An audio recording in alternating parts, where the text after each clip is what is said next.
Monsieur le ministre, tout d'abord, merci d'avoir dégagé du temps pour être parmi nous. De même à la rapporteure spéciale des Nations Unies sur le droit à l'alimentation, Madame Elvert. Donc il me revient de conclure cette excellente conférence internationale des sociétés civiles pour des accords climat.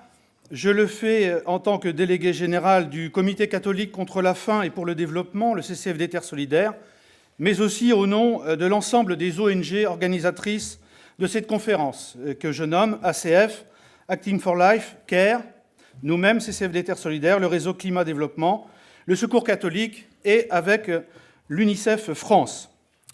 Donc félicitations à l'ensemble des organisateurs et en particulier à la petite équipe qui a porté tout ce travail de préparation depuis maintenant des semaines et des semaines. Et donc, si elles sont là, je leur demanderai de faire un petit coucou pour qu'on les repère bien. Claire-Lynne Evan, Noémie Sor, Laureline Marie. Vous êtes là? Alors, bravo.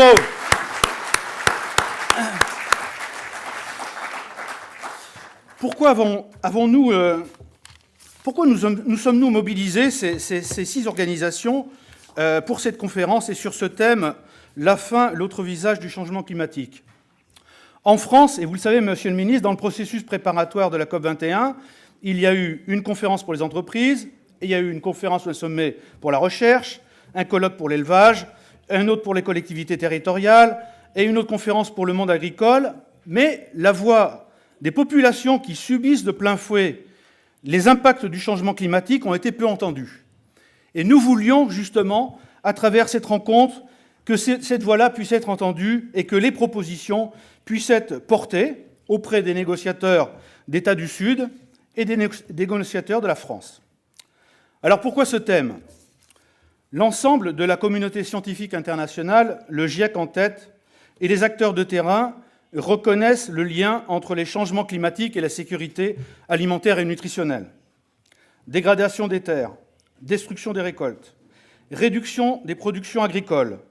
Le GIEC anticipe une réduction des rendements des principales cultures, blé, riz, maïs, de 2% chaque décennie. Salinisation des sources d'eau douce, réduction des terres fertiles et des zones de pâturage, fréquence et intensité accrue des inondations et des sécheresses, les impacts des changements climatiques sur la sécurité alimentaire et nutritionnelle sont hélas une dramatique évidence. La première table ronde l'a d'ailleurs très bien rappelé.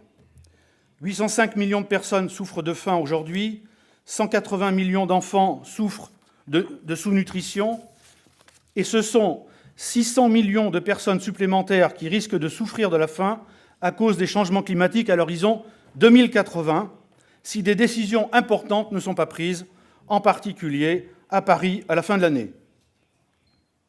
Les changements climatiques contribuent donc à l'insécurité alimentaire et nutritionnelle, c'est une évidence. Et pourtant, et cela paraît à peine croyable, le texte final de la COP20 de Lima n'y fait aucunement allusion.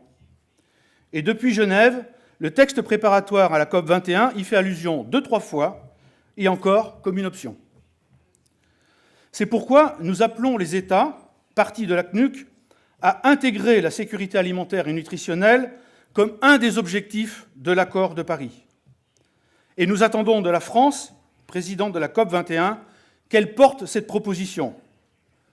Droit à l'alimentation et lutte contre le changement climatique doivent être pensés ensemble. Nous attendons aussi que les États parties de la CNUC reconnaissent que les changements climatiques affectent le plus sévèrement les populations les plus pauvres, qui pourtant en sont le moins responsables, principalement les communautés de pêcheurs vivant sur le littoral et les petits agriculteurs, et parmi eux, en premier chef, les femmes et les enfants. Et que, conséquemment, si l'accord est universel, et c'est très important qu'il le soit pour relever les enjeux, les objectifs de réduction de gaz à effet de serre doivent être différenciés. La France, aux côtés des pays du Sud, doit aussi pousser à l'accroissement des financements publics pour l'adaptation, en priorisant le financement vers les pays les plus touchés par l'insécurité alimentaire et nutritionnelle. Face aux changements climatiques et à leurs impacts sur le secteur agricole, De vraies solutions existent, vous en avez parlé, monsieur le ministre. L'agroécologie, l'agroforesterie, l'agriculture urbaine, ce ne sont pas des solutions à mettre en œuvre demain. Ces solutions existent déjà. Nous, qui sommes en contact avec tout un tas d'acteurs de terrain, nous les connaissons. Et nous, d'ailleurs, nous pouvons fournir des listes de projets qui existent à travers le monde sur ces projets d'agroécologie, d'agroforesterie, pour justement montrer que des solutions sont déjà à l'œuvre partout dans le monde. Nous en avons entendu des exemples dans la table ronde de fin de matinée, de début d'après-midi. Or, alors que ces solutions existent et sont déjà mises en œuvre par les populations locales, depuis une dizaine d'années, les initiatives poussées par la communauté internationale ne répondent pas à ces enjeux. Au contraire, quelquefois, elles sont de faible portée en termes de réduction de gaz à effet de serre, voire elles impactent négativement la sécurité alimentaire des populations locales. Des exemples ont été donnés dans les deux tables rondes, mais reprenons en quelques mots certaines d'entre elles. Les agrocarburants pour le transport. Ces politiques participent au phénomène d'accaparement de terres. Entre 2000 et 2010, 6% des terres accaparées en Afrique étaient destinées à la production d'agrocarburants. Elles participent de la volatilité des prix alimentaires, de la diminution des cultures vivrières. C'est aussi le cas des mécanismes REDD+, qui peuvent provoquer des déplacements de populations locales et autochtones et qui peuvent favoriser des monocultures d'eucalyptus ou de palmiers à huile avec leur lot d'utilisation de pesticides et d'engrais industriels. Le Censat de Colombie l'a clairement expliqué. Ces fausses solutions, au lieu de s'attaquer au problème de réduction de gaz à effet de serre, participent même au problème. Enfin, je voudrais terminer là-dessus, monsieur le ministre, et nous avons bien du mal à comprendre la position de la France, et encore plus après vous avoir entendu développer votre vision pour l'agroécologie, ou peut-être nous le comprenons trop bien, c'est la position de la France sur l'Alliance mondiale pour l'agriculture intelligente face au climat, le GACSA. Cette alliance nous est présentée comme l'initiative majeure en matière de lutte contre les changements climatiques dans l'agriculture. Pourtant, les acteurs publics et privés de cette alliance refusent toute définition du concept d'agriculture intelligente face au climat et de toute redevabilité. C'est-à-dire que les OGM, les pesticides, les engrais chimiques pourraient se voir décerner le label « intelligent face au climat ». On croit rêver quand même.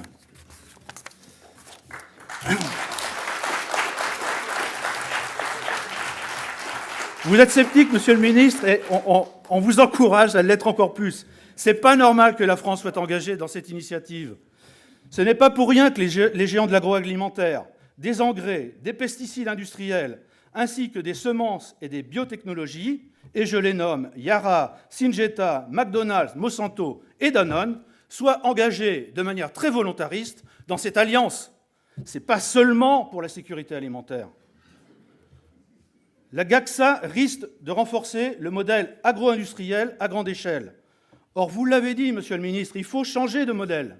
Ce sont l'agroécologie, l'agroforesterie qui portent ces nouveaux modèles et non pas ces grandes entreprises et géants de l'agroalimentaire. Voilà, la France, en ce domaine, est totalement incohérente.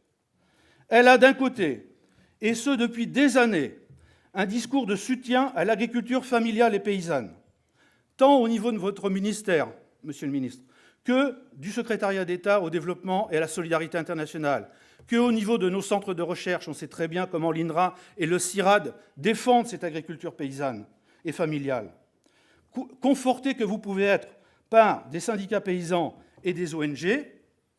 Donc d'un côté, cette France défend ses agricultures familiales et paysannes, elle est leader dans l'année internationale des agricultures familiales, et de l'autre côté, elle soutient très fortement, car peut-être si elle est sceptique, elle le soutient quand même très fortement, ce modèle agro-industriel à travers le GACSA.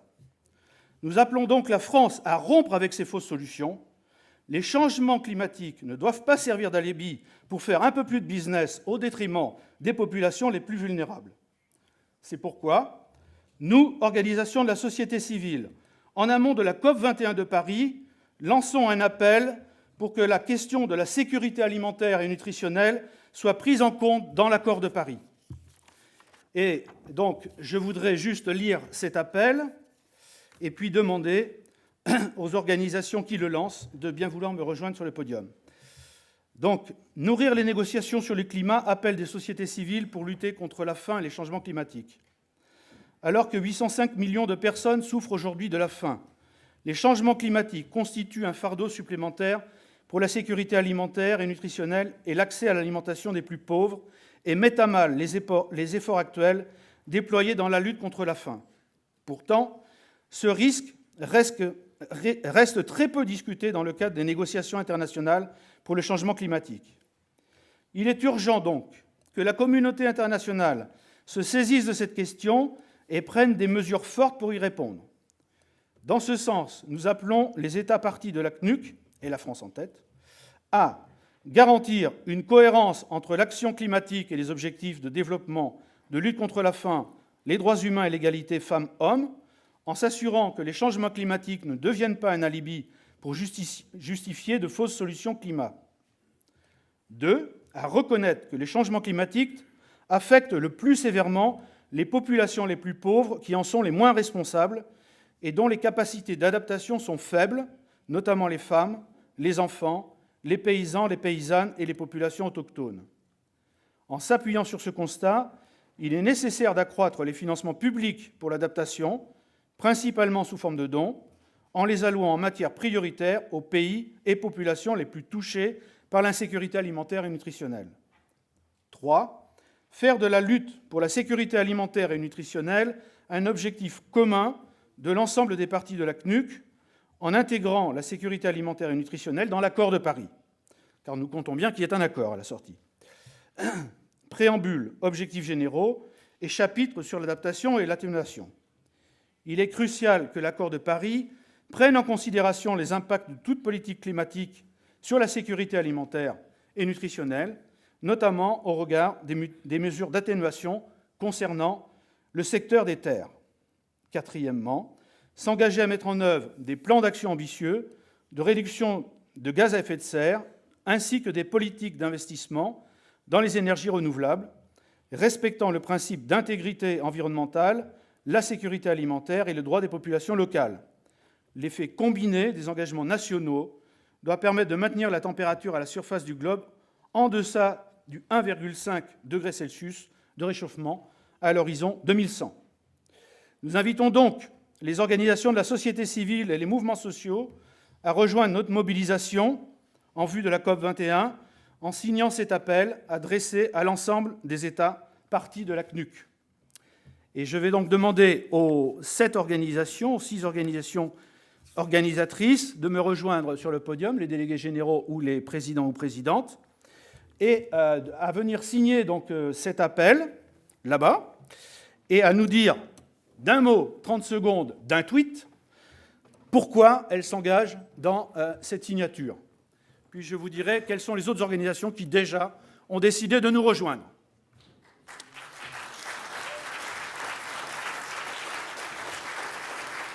Alors je vais démarrer.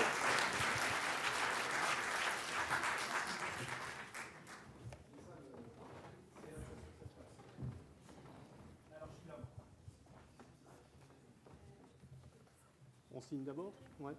Ah oui. Donc, le gouvernement ne signe pas encore. Allez, on va signer.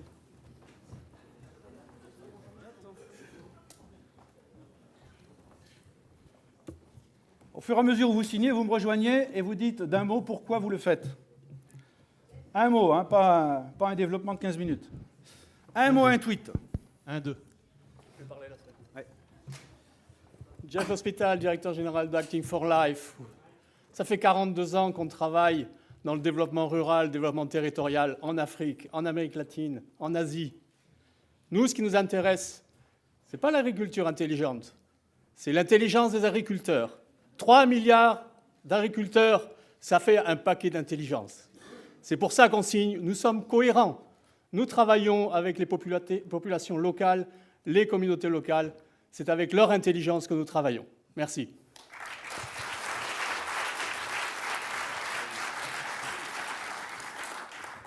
Philippe Lévesque, je suis le directeur général de CARE. Nous signons, parce que j'ai entendu aujourd'hui beaucoup de bonnes solutions, beaucoup d'idées, beaucoup de participation, beaucoup d'intelligence, y compris des femmes.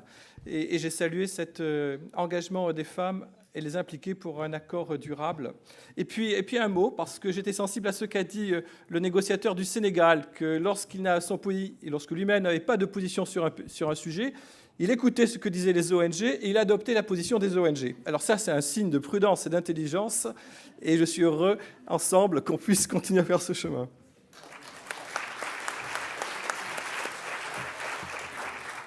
Bonjour tout le monde, je suis Mike Penroy, je suis le directeur général d'Action contre la faim. Je travaille normalement en français, mais je tweete toujours en anglais. So I am signed, and I don't think my colleagues understand the principles of a tweet. I'm signing this in order to hold to account the governments who are signing signing at COP21. They need to be held account for the 800 million people that are currently affected by hunger and the 400 million that failure could create.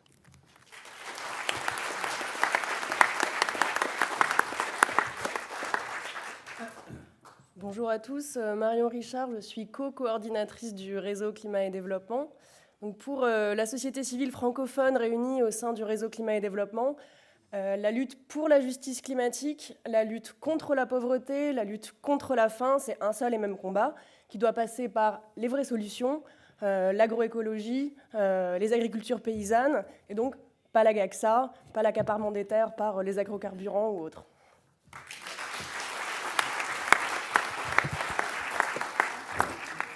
Bonjour, Véronique Fayet, donc présidente du Secours catholique Caritas France. Donc nous signons dès demain parce que cet appel est en plein accord avec la campagne mondiale menée par les 165 Caritas du monde entier depuis fin 2013 et jusqu'à fin 2015.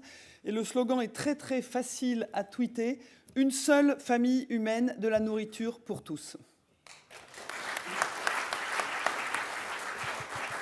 Merci à vous. Alors, on va faire une petite photo des signataires et on va demander aux premiers organisations, 19 organisations qui nous rejoignent, de monter sur le podium pour la photo.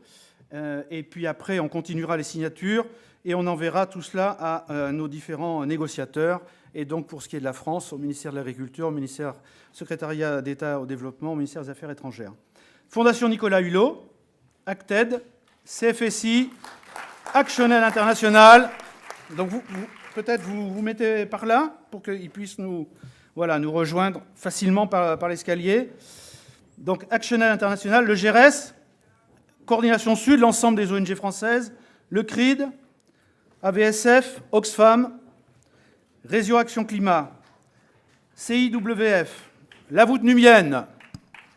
Allez, sur le podium. L'AFPAT, et alors vous pouvez signer aussi. Les 19 premiers signataires, là. L'AFPAT, EDER Niger, AFMOND Togo, FIAN France, SVE Togo, Green Horizon Cameroun et Mussonnette. Voilà. Alors, on va avancer, je crois. C'est la méthode. On avance, on entoure l'appel.